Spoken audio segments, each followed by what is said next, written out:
Et nous enchaînons tout de suite avec l'écho des cryptos, le rendez-vous dédié aux crypto-monnaies, aux crypto-actifs de Smart Patrimoine. Et en l'occurrence, nous avons le plaisir d'être en plateau avec Faustine Fleuret, présidente et directrice générale de l'ADAN. Bonjour Faustine Fleuret. Bonjour Nicolas. Bienvenue sur le plateau de Smart Patrimoine. L'ADAN, l'association pour le développement des actifs numériques. Difficile, Faustine Fleuret, d'évoquer le sujet de l'écosystème des crypto-monnaies en France ou même dans le monde sans parler de cette affaire FTX dont on continue de suivre les rebondissements. Ça anime un petit peu toute l'actualité crypto à l'heure actuelle. Je laisserai les gens qui nous écoutent aller regarder des sites spécialisés pour se tenir au courant des dernières actualités. La question que j'avais envie de vous poser, c'est quels sont les enseignements qu'on peut tirer à quelques semaines de la faillite de la deuxième plateforme mondiale d'échange de crypto-monnaies. Quels sont les enseignements qu'on peut tirer de cet événement ? Alors effectivement, on entend beaucoup de personnes tirer des leçons et proposer des solutions qui ne paraissent pas réellement adaptées, ce qui peut être assez frustrant pour le secteur, notamment français et européen aujourd'hui. Je pense que le plus important, la première des leçons que l'on peut tirer, c'est que cette affaire n'est ni... la crypto n'est ni à l'origine ni remis en cause par cette affaire au sens technologique, c'est-à-dire que les fraudes avérées sont des escroqueries assez classiques et peu importe finalement le secteur dans lequel cette escroquerie a eu lieu. Donc ne remettons pas en cause l'innovation technologique à cause de ce qui se passe. Ne remettons pas en cause non plus l'ensemble du secteur parce que c'est un amalgame que l'on entend beaucoup. Il y a eu la faute de l'un des acteurs et effectivement un des plus gros acteurs. Bien sûr, c'est pour ça que ça fait autant parler, c'est que c'était une des plus grosses plateformes mondiales et surtout son fondateur réfléchissait ou en tout cas émettait des propositions en matière de réglementation. C'est là où ça pose question pour un certain nombre de gens et de commentateurs. Alors qu'il n'était même pas encadré en France et en Europe pour les services sur cryptoactifs qu'il fournissait.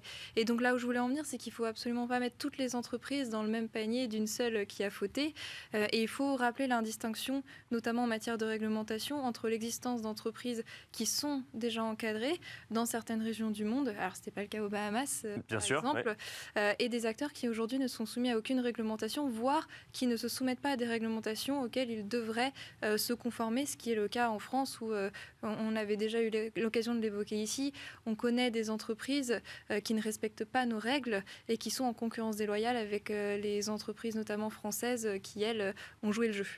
Alors justement, cette affaire FTX, parce qu'on parle d'affaires, puisqu'on en parle tous les jours, est-ce qu'elle a déjà, selon vous, des incidences sur l'écosystème français avant qu'on parle réglementation, puisque ça va être évidemment un sujet, mais est-ce qu'on voit des remous de l'affaire FTX arriver jusqu'en France ? Alors le diagnostic est difficile à établir de façon définitive à date puisqu'on a des retentissements un peu au fil de l'eau. Bien sûr. Oui. On va avoir des impacts relativement différents entre des entreprises qui étaient effectivement directement exposées, des entreprises françaises et européennes directement exposées à FTX qui vont effectivement être plus durement touchées. Ensuite, je pense que de façon générale, aujourd'hui, l'industrie subit la crise de confiance et de réputation autour des cryptos qui est née de cet amalgame entre cette faillite, les agissements d'un dirigeant peu scrupuleux, dirons-nous, et la technologie, le secteur, les cas d'usage qui sont portés par la crypto. D'accord, donc on est aujourd'hui face à un questionnement, voire une crise de confiance sur l'investissement en crypto en France ou en Europe du fait de l'affaire FTX. Tout à fait. Ce que l'on anticipe, c'est de nouveau prendre beaucoup de retard du côté du soutien à l'industrie que l'on attend, du côté des investisseurs aussi qui vont être beaucoup plus attentistes à partir de maintenant, beaucoup plus prudents, si ce n'est super prudents par rapport à des projets qu'ils avaient. Et donc... à côté de ça, peut-être des réponses qui vont vouloir être apportées, qui vont aussi être contre-productives par rapport à la croissance du secteur en France et en Europe. Alors, sur le côté prudence, on constate une prudence sur, je ne sais pas moi, l'investissement dans certaines crypto-monnaies ou sur la recherche de produits de rendement, puisque le sujet, il était là aussi pour FTX, c'était la proposition d'un rendement, sans trop qu'on sache effectivement comment est-ce qu'ils allaient chercher ce rendement proposé à leurs clients. Alors, le retour terrain, c'est aujourd'hui de la prudence quant à des investissements dans les entreprises entreprises, notamment qui sont membres de D'accord, l'association, où il y avait des levées en cours.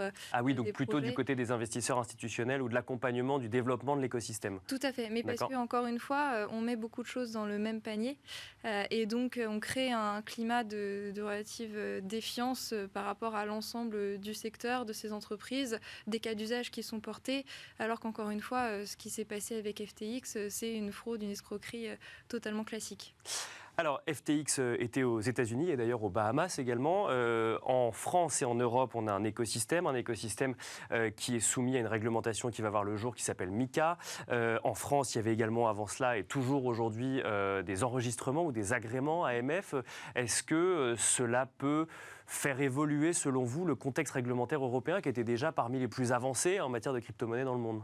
Alors le calendrier européen sur la réglementation MiCA notamment, donc Markets in Crypto Assets, qui justement va mettre en place une réglementation avec protection de l'investisseur, stabilité des marchés, lutte contre les abus de marché. Ce calendrier n'est pas remis en cause puisqu'on est en cours d'adoption et que donc il est toujours prévu une entrée en vigueur l'an prochain et une entrée en application 18 mois après. On n'a absolument pas traîné en Europe et encore moins en France où effectivement on a cette réglementation des marchés de cryptoactifs en 2 volets puisque vous le rappeliez entre l'enregistrement et l'agrément. Mais cette réglementation, on y a pensé il y a déjà Bien sûr, c'est pas ans. nouveau, oui. Voilà, et elle est en place depuis 3 ans.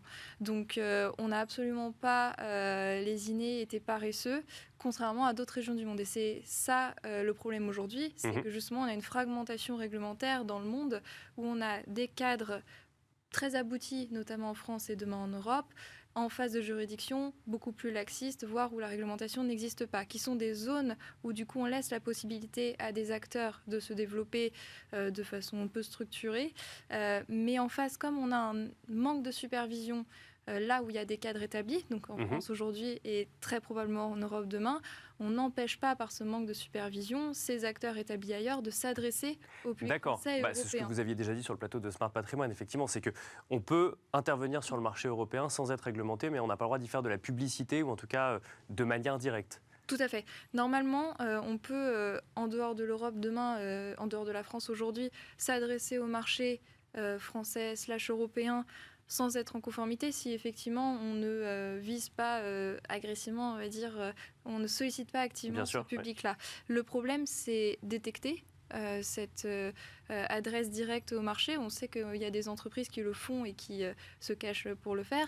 Et ensuite, de façon pratique, comment on fait, même si le superviseur européen demain remarque qu'il y a un abus de cette sollicitation directe, comment on fait pour aller chercher l'entreprise puisqu'elle n'est pas en Europe? D'accord, oui. Et puis, on a aussi l'expérience en France de n'avoir jamais sanctionné des entreprises où il était avéré qu'elles étaient non enregistrées en France, mais qu'elles s'adressaient au public français. Donc, c'est extrêmement frustrant déjà aujourd'hui pour les secteurs, mais surtout effrayant demain si notre volonté, c'est vraiment la protection de l'investisseur, la lutte contre les abus de marché. On a des règles, mais où est l'arbitre? Mais alors, justement, l'affaire FTX peut-être aussi plaider pour une réglementation qui irait regarder un petit peu plus les acteurs étrangers lorsqu'ils interviennent sur le sol européen, ou à l'inverse, venir rajouter une réglementation supplémentaire pour s'assurer, pour éviter justement des dérives comme l'affaire FTX. Donc je reviens sur ma question. Effectivement, alors, le calendrier MiCA n'est pas remis en cause. Est-ce qu'on peut s'attendre quand même à une évolution ou une nouvelle couche de réglementation à venir? Alors c'est ce que l'on craint. On craint que, et notamment dans la transition vers MiCA, on ait des initiatives locales de réglementation, sauf que le sujet n'est pas la réglementation, comme je le disais. À la limite, le sujet, c'est l'harmonisation et la supervision. L'harmonisation des règles dans le monde pour qu'on n'ait plus de zones de moindre droit, non-droit qui permettent à des acteurs de se développer et d'adresser nos marchés. Et supervision parce que pourquoi aujourd'hui on a notamment très peu sanctionné des acteurs qui ne sont pas en conformité avec nos règles?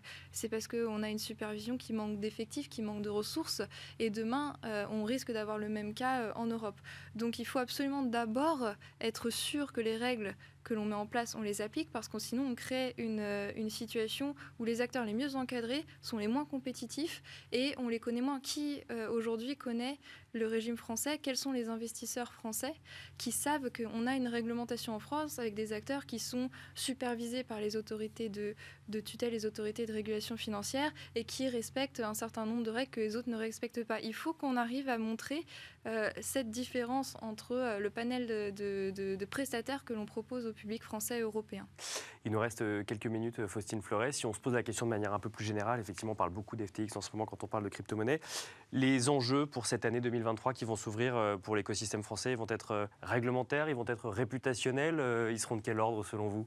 Alors réglementaire, puisque MiCA, dont on parle beaucoup, TFR aussi, sur le volet échange d'informations dans le cadre de la lutte contre le blanchiment et le financement du terrorisme, ce sont des réglementations qui ont beaucoup avancé en 2022. Seulement, ce n'est pas du tout les seules réglementations européennes qui vont s'appliquer au secteur demain. On a des textes où le débat sont encore en cours, d'autres textes en matière de lutte contre le blanchiment et le financement du terrorisme notamment, ou encore des textes qui ne sont pas forcément spécifiques à la crypto ou à la finance par laquelle la crypto peut être captée, mais sur des thématiques autour de l'environnement ou de la cybersécurité, par exemple. D'accord. Où là, puisque les débats sont en cours, ça va être un travail pour nous d'accompagner ces négociations, ce travail, et puis pour le secteur de s'y préparer. On a aussi en mars, donc à très court terme, l'entrée en application du régime pilote pour les marchés d'instruments financiers tokenisés, où là on va mettre en place un laboratoire d'expérimentation pour les infrastructures de marché sur des actions tokenisées, sur la dette tokenisée, et la possibilité pour des porteurs de projets de bénéficier d'exemptions à la réglementation financière traditionnelle. Ça va être très très rapidement mis en place avec des questions qui se posent sur certaines difficultés parce qu'il n'existe pas de monnaie numérique de banque centrale, il existe très peu de stablecoin euro. Donc comment on fait demain sans ces choses-là? Donc au niveau de la réglementation, de toute façon, MiCA et TFR n'étaient que le début. Le début, c'est ça. Voilà, avec une question dont on a déjà parlé, la DeFi, les NFT, où on a décidé de reporter à plus tard ces travaux et ces réflexions, mais du coup, il va falloir effectivement les mener. Et à la fois la France et la Commission européenne planchent déjà dessus. Et la crise de confiance et de réputation, ça va être des enjeux de rassurer et de faire la pédagogie nécessaire pour expliquer quelles sont les opportunités qui sont toujours là du fait de la crypto, qui ne sont pas remis en cause, notamment au niveau des marchés intermédiaires, le fait qu'on a des acteurs plus sûrs, plus crédibles que d'autres. Et puis, une des leçons qu'on a tirées de FTX, c'est la résilience de la finance décentralisée, de la DeFi. Donc, comment on explique et comment on amène le public vers ces innovations. Merci beaucoup, Faustine Fleuret. Je rappelle que vous êtes présidente et directrice générale de l'ADAN. Merci d'être venue sur le plateau de Smart Patrimoine. Merci beaucoup. Merci à vous également de nous avoir suivis. On se retrouve tout de suite dans Enjeu Patrimoine.